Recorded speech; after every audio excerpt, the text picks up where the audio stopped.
अस्सलामुअलैकुम everyone welcome to Akbar अजी snake catcher YouTube channel లోకి మీ స్వాగతం ఫ్రెండ్స్ మాది కర్నూలు జిల్లా గొనేల మండలం అయితే ఇది ఊరు కున్నూరు గ్రామము ఈ గొనేల మండలం అన్నమాట అయితే అన్నలు పొలం వేస్తారు ఇక్కడ మిరప చేను గాని బుడ్డలు గాని పండడం ఇక్కడ చెట్టు కిందే నివాసం ఉంటారు అన్నమాట ఇలా అన్నలు అయితే పాము వచ్చి పోవడం వల్ల కొంచెం అన్నలు భయపడంతో మనకు ఫోన్ చేయడం జరిగింది అలా ఎట్లానా ఎవరు నువ్వే కదా ఎట్లా పాము దినాం కనపడుతున్నా 2 రోజులైనా ఇక్కడ నుంచి 2 రోజులైనా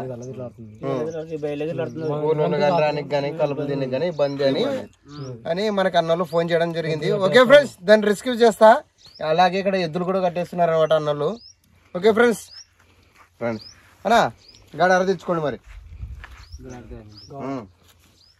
ఈ రాయి మరి లే ఫలితుంది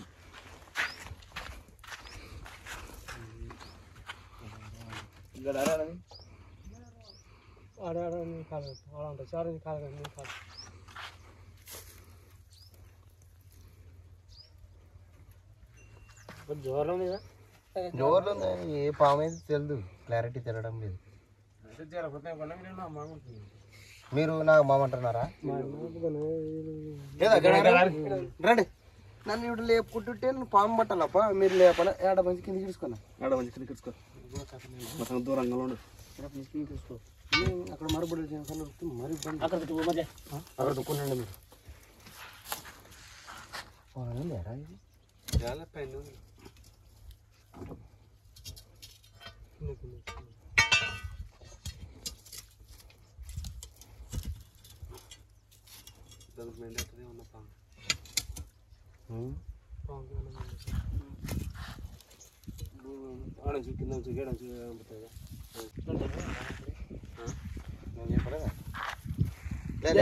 తీసుకుని తెగ్గుకున్నా వస్తుందా మరి గడ్డి గడ వచ్చిందిగా అది అదే అట్లా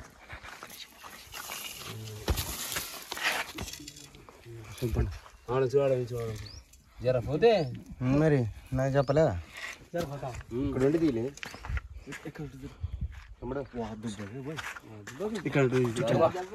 జరగనా అన్నా అన్నా అన్నా ఇక్కడ చూడక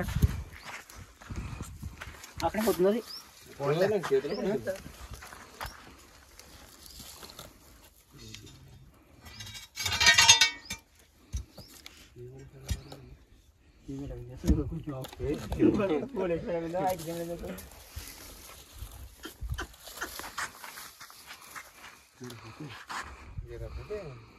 ఇప్పుడు తీసి మరి అలాగే కుట్టేది కదా వద్దని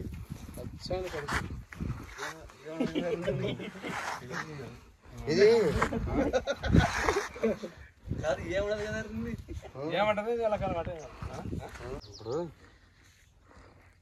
ఫ్రెండ్స్ మీరు చూసినది ఇండియన్ ర్యాట్ స్నేక్ అంటారు దీన్ని తెలుగులో జరిపోతుంటారు ఇందులో దామన్ అంటారు ఇది non venomous non poison no venomous అంటే విసలేని పాము అనమాట ఇది కప్పలు ఎలకలు పిట్టలు కోడి పిల్లలు కోడి గుడ్లు తింటుంది కాబట్టి దీని పంటిలో బ్యాక్టీరియా ఉంటుంది కాబట్టి మనం టీటీసీ ఇంజెక్షన్ చేయించుకుంటే చాలా అనమాట ఏమీ కాదు చాలామంది ఈ పాము కరిస్తే కూడా నాటు వేద్దాం మంత్రాలు తాయితలని పోతారు ఈ పాముకి నాటు వేద్దాం వేసినా ఒకటే మంత్రి ఇచ్చినా ఒకటే మంత్రి ఇక్కున్నా ఒకటే ఎందుకంటే దీని పంటిలో విషం అనేది ఉండదు కాబట్టి అదే అంతేరా అన్న భయపడిస్తుంది కదా మిమ్మల్ని దీనికి ఎలకలు దొరికినాయంటే అన్న లడ్డు దొరికినట్టే కప్పలు కానీ ఎలక దొరికిందంటే ఇంకా లడ్డు దొరికినట్టే ఇంకా సంవత్సరానికి వచ్చేసి 365 ఎలకల్ని దినామటి లెక్క 365 ఎలకలు తినాలని చూస్తుంది ఇంకోటి ఏముందంటే ఇప్పుడు నాగం పాము ఏ అట్ట లేదు నాగం పాములో ఆడ మొగ ఉంటది జరిపోతులోన ఆడ మొగ ఉంటది అంటే మేల్ ఫీమేల్ ఉంటది ఇప్పుడు ఈ పాము వచ్చేసిన జరపోతు కదా ఈ జరపోతులోన బాగా చూడండి ఇది ఎట్లుంది పాము పచ్చ కనపడుతుంది కదా ఇది వచ్చేసి ఆడి పాము అంటుంది జరపోతులోన ఇదే పామే సేమ్ ఇట్లే ఉంటది అది నల్లగా ఉంటది అది జరపోతులోన మొగ పాము అన్నమాట నాగం పాములోన ఆడ మొగ ఉంటది జరపోతులోన ఆడ మొగ ఉంటది అంటే ఇది వచ్చేసి నాన్ వెనమస్ స్నేక్ అంటే విషం లేని పాము అనమాట. ఇది అని చెప్పున్న కప్పలు, ఎలకలు, లద్దెపురులు, కోడిగుడ్లు, కోడిపిల్లలు తిన్నీకి వస్తుంది. కానీ ఈ పాము అయితే మనకంటే ఎటువంటి హానికారం ఉండదు. కొరుకుతుంది. వాస్తవం చెప్పాలంటే పాము కరుస్తుంది. ఇది కరుస్తుంది కానీ మనిషి చనిపోడు అనమాట. ఎందుకంటే ఇది కప్పలు, ఎలకలు తింటుంది కాబట్టి దీని పంటిలో బ్యాక్టీరియా ఉంటుంది కాబట్టి ఇన్ఫెక్షన్ కాకుండా మనం గవర్నమెంట్ హాస్పిటల్ కానీ ప్రైవేట్ హాస్పిటల్ కానీ టీటీసీ ఇంజక్షన్ చేయించుకుంటే చాలన్నమాట. ఇంకేం కాదు, ఏం అవసరం లేదు. ఈ పాముకి చెట్టు పసరు వేసినా ఒకటే, వెయ్యకున్నా ఒకటే, నాటు వేద్దం వేసినా ఒకటే, వెయ్యకున్నా ఒకటే. ఎందుకంటే దీని కడుపులో విషమే ఉండదు కాబట్టి. చాలా మంది ఆ మంచి నాటు వేద్దం వేస్తే మంచి బతికా అంటారు. తప్పది. ఇట్రండి, బాగా మత్తి పెట్టుకోండి. ఈ పాము ఏం పాము కదా, చెట్టు నాటు వేద్దాం వేసినా వేయకున్నా వేస్తే. ఎందుకంటే దీని పంటిలో అసలు విషయమే ఉండదు. మంచి కరికినా కానీ చనిపోవడం అన్నమాట. రైతన్నలు కదా, రాత్రిపూట పొలానికి వచ్చేటప్పుడు మీరు బాగా నిగబెట్టుకోండి.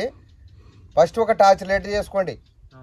కొంతమంది శీల దగ్గర ఉంటే నడుచుకుంటూ వస్తారు, పంచ పై కట్టుకొని వస్తుంటారు అనమాట. అట్లా పంచ పై కట్టుకొని రాకుండా ఆ మధ్య దగ్గర పంచ కిందికి ఇడుచుకొని నడుచుకుంటారు. టార్చ్ లైట్ వేసుకొని ఒక కెట్ట తీసుకొని రండి. కెట్ట భూమి సద్దం చేసుకుంటారు. అలా భూమికి ఎలా ఎందుకు సద్దం చేయాలంటే ఈ పాముకి ఏం చెవులు ఉండవు, మనం అరిస్తే వినపడుతుంది అని. అట్టేముండదు. మనం ఎంత అరుసు ఎంత గట్టిగా చెప్పు దానికి వినపడదు. మనం భూమికి కెట శబ్దం చేస్తే దీనికి ఈ బాడీ ఉంది కదా, వైబ్రేషన్ వస్తుంది అనమాట. సెల్ వచ్చినట్టే వైబ్రేషన్ వచ్చి అబ్బాయి ఎవరో ఎక్కడో ఏమో వస్తుందని ఆ పాము చూసి పక్కకి తొలగిపోతుంది. అప్పుడు మనకి ప్రమాదం తప్పేది జరుగుతుంది అన్న, తప్పుతుంది, ప్రమాదం తప్పుతుంది. ఈ పాము అయితే సరిపోయింది. అదే నాగపాము కానీ, రక్త పింజర కానీ, కట్ల పాము ఉంటే చాలా డేంజర్ అన్నమాట. ఆ పాము ఎప్పటికైనా కానీ పాము విషపూరితమైన పాము కరిస్తే విషపూరితమైన పాములు కరిస్తే 2 కాట్లు పడి ఉంటాయి. చూడి 2 కాట్లు పడి ఉంటాయి. అది విషపూరితమైన పాము అని అర్థం చేసుకున్నా. ఈ పాము కరిస్తే ఎట్లా పడుతుంది అంటే యూ షేప్ పడుతుంది. యూ అంటే మన ఇంగ్లీష్లో ఇట్లుంటుంది, ఇట్లా చందమామ తీరు, చందమామ తీరు పడుతుంది. ఇది కొరికితే విషపూరితమైన పాము కరికితే 2 కాట్లు పడతాయి. అప్పుడు అర్థం చేసుకున్నాలా మనం. వెంటనే ఏం చేయాలా, ఒక కారు, ఒక జీబో, ఒక ట్యాక్సీ మాట్లాడుకున్నాలా. వెంటనే గవర్నమెంట్ హాస్పిటల్ పోయి మనం ట్రీట్మెంట్ అందుకుంటే ప్రాణాలతో తిరిగి వస్తాం. ఇంకా నాటు వేద్దాము, మంత్రాలు, తాయితలని పోతిమే ఇంకా ప్రాణాలు గాలిలోనే పోయేది. ఓకే ఫ్రెండ్స్, మా వీడియో కానీ వస్తే మా వీడియోని లైక్ చేయండి, మా ఛానల్ని సబ్స్క్రైబ్ చేయడానికి బెల్ ఐకాన్ నొక్కండి. జై హింద్, జై భారత్.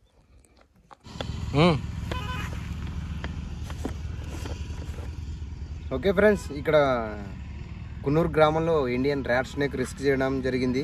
ఇక్కడ రిలీజ్ చేయడానికి వచ్చినాం ఫ్రెండ్స్. ఒకవేళ మా పని మీకు నచ్చినట్టయితే మా వీడియోని లైక్ చేయండి, మా ఛానల్ని సబ్స్క్రైబ్ చేయడానికి బెల్ ఐకాన్ నొక్కండి.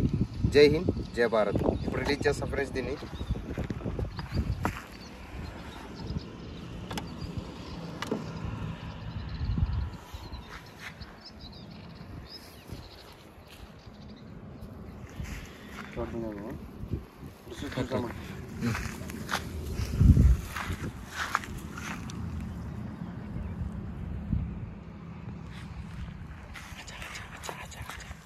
जय हिंद, जय भारत.